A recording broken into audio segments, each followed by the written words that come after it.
काहारी ना नई पुणी श्रीमयींकर समालोचना पुणी भैरव महिषासुर और कंस उपाख्यान शुणाई तिरेछा बाण मारिले बीजेडी निलंबित होता नेत्री श्रीमयी मिश्र।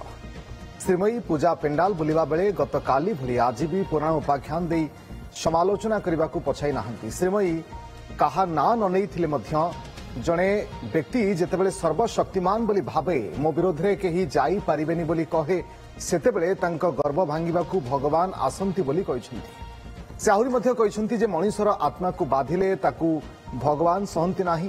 तेबे से कहा उद्देश्य रे एक कथा कहिसेंती ताहा स्पष्ट करि नथिले भी तांको तेरेछा निशाना को नहीं चर्चा जोर धरिछि। जुगे जुगे मनुष्यर अहंकार मनुष्यर द्वेष मिथ्या एगुड़िक सबू ता भितर गोटे राक्षस प्रवृत्ति को जन्म दे था। आ मनीष से भावे जे मु हेली सर्वशक्तिमान मो विरुद्ध रे कहीं जाई परिबे नाही मो ऊपर चढ़ी कहीं कहि परिबे नाही एवं मु जहा करिवि सेटा समस्त सादरे ग्रहण करिवे। किंतु से भूली जाए जे सर्व उपरे माँ बसिचंती एवं माँकर बिना निर्देश रे प्रभुंकर बिना निर्देश रे जगत रे पत्रटिए मध्य हले नाही।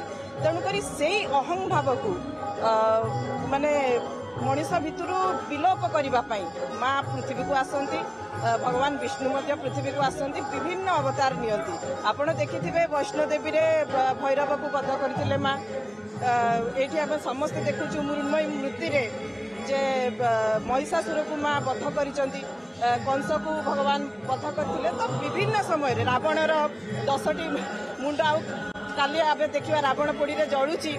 तो ये सब जिनस आमको संकेत दिए जुगे जुगे संकेत देछि जे केबे भी जदि पाप बढ़ी चले अन्याय बढ़ी चले अनीति बढ़ी चले भ्रष्टाचार बढ़ी चले ताहले ठाकुर आसंती एवं जनसाधारण को सेथुरु मुक्ति करंती। किंतु प्रत्येक मनुष्य भीतर गोटे आत्मा अछि ना नहीं से आत्मा को जते बड़े कष्ट हुए ना ठाकुर तार परिणति बहुत खराब करंती।